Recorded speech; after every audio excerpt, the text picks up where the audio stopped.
Welcome to the deep dive. Today we're diving into a case that's really sparked a lot of conversation all across the country. A case that kind of forces us all to face some really uncomfortable questions about mental health and motherhood. Yeah, what's really interesting to me about the Lindsay Clancy case is it goes beyond, just a typical crime story. It gets into like the really complicated nature of postpartum mental health. Right. And how do we determine, culpability when mental illness is part of the equation? Exactly. I mean, it's a story that has really touched a nerve with a lot of people.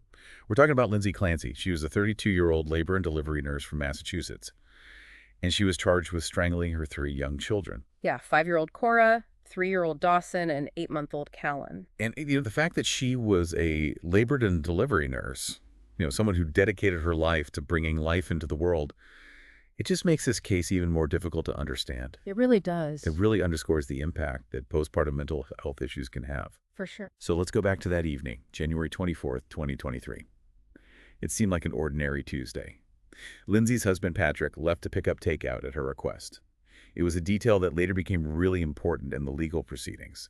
And when Patrick got back home, he was met with a really eerie silence. Yeah, and the details from that 911 call that he made are chilling. He found Lindsay outside, she had some wounds, and the children were unconscious in the basement. You can hear, like, the panic and desperation in his voice as he's pleading for help. It's hard to imagine. It's unimaginable Oh. what he must have gone through in those moments.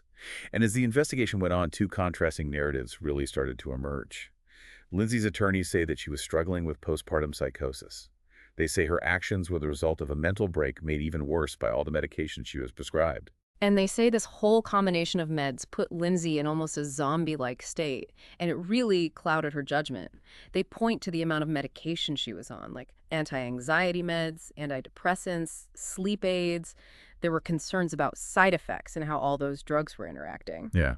And they also stressed that Lindsay was having a tough time even before that tragic night.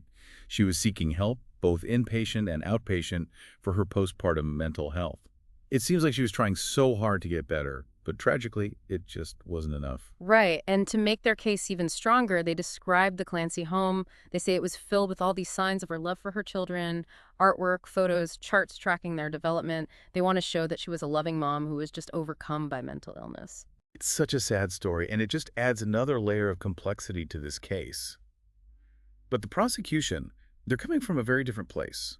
They're saying the murders were planned.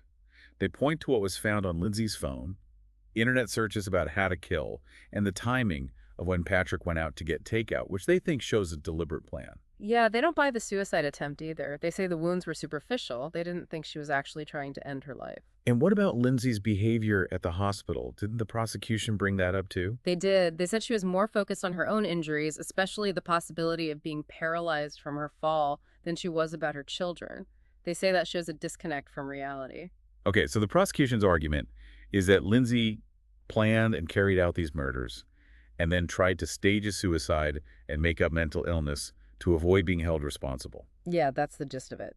And they even point to her journal entries, where she seemed to be expressing resentment towards her kids, particularly the older two. They think these entries show a dark side of her feelings. There was one entry in particular she wrote, "I think I sort of resent my other children because they prevent me from treating Cal like my first baby." That's heavy stuff. It really is. Mm. They use that entry and others to paint a picture of her having these deep negative feelings toward her children. Feelings that they say led to this awful event. It's important to remember, though, that we're not just looking at a crime here. We're looking at a tragedy. It affected a family, and it's captivated a nation.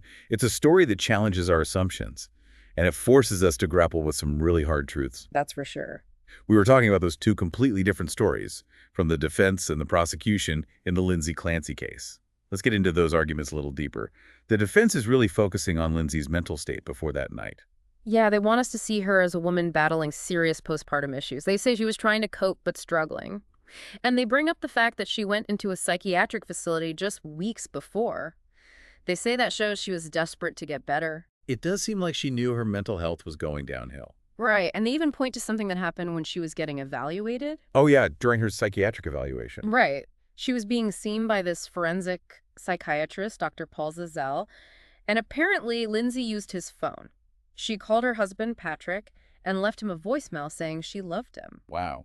And the next day, she called Patrick again, and this time she admitted to killing the children. She said she heard a voice telling her to do it. So that's where the defense is going with this, that she was having auditory hallucinations, a pretty classic symptom of psychosis. Yeah, exactly. But the prosecution jumped on that right away. They said Patrick had never said anything about Lindsay hearing voices before. And they pointed out that Lindsay didn't use the word psychosis until she was talking to a doctor hired by her defense team. So now it's about who's more believable.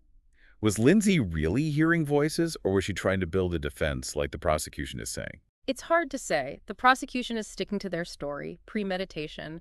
All the evidence for them points to that.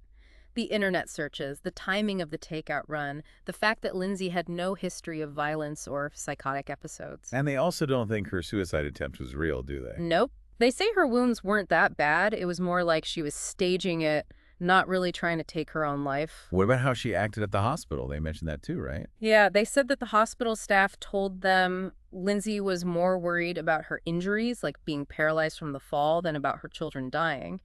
They're saying that shows she wasn't in touch with reality. Okay, so to sum up the prosecution's argument, they're saying Lindsay planned this, killed her children, then tried to make it look like a suicide. Yeah. And then claimed mental illness to get out of trouble. That's the main idea. And they use those journal entries too, remember? The ones where she seemed resentful toward her kids, especially the older two. Right. They think those entries reveal something really disturbing about how she felt. There was that one line that really got to me. She wrote, "I think I sort of resent my other children because they prevent me from treating Cal like my first baby." That's pretty chilling. It really is. They use that and other things she wrote to show that she had deep negative feelings toward her children, feelings that they believe drove her to do what she did. It's a tough thing to hear, but it's important to remember that this case goes so much deeper. Yes, there's the legal stuff, but there's also the human tragedy. Patrick Clancy's testimony, when he talked about finding his children, the screams, it was just heartbreaking. It was. His words were so raw, so real, and the details he shared were really revealing. He talked about how Lindsay seemed like she was having a great day, the day of the murders. He said she was happy, smiling. There was no sign anything was wrong. That really goes against what the defense is saying, doesn't it? It does, but there's something else that makes things even more complicated. After everything that happened, Patrick publicly forgave Lindsay. He even asked others to do the same. That statement really got people talking, huh? It did. Some people thought it was incredibly compassionate. Others couldn't understand how he could forgive something so terrible. But it really shows how much this case makes us think about morality, ethics. Everyone handles grief and trauma differently. This isn't just about figuring out if someone's guilty. It's about facing some really difficult things. Mental illness, grief, forgiveness. It raises questions about how we understand postpartum mental health, and it shows how messy human behavior can be, especially when something tragic happens. It feels like everyone's talking about this case, like it's really gotten people thinking about postpartum mental health and all the legal stuff that comes with it. Yeah, I think you're right. It's like the Lindsay Clancy case has become this focal point for a bigger conversation we need to have about how we see and deal with these issues. Even online, you see people debating it everywhere. What are some of the big things people are disagreeing about? What are you seeing in those discussions? A lot of it comes down to the mental health care system. A lot of people are saying Lindsay was failed by the very system that was supposed to be helping her. They look at all those medications she was on and they say, wait, were they even paying attention to the side effects? To how those drugs could interact? So the idea is that maybe all those meds actually made things worse for her.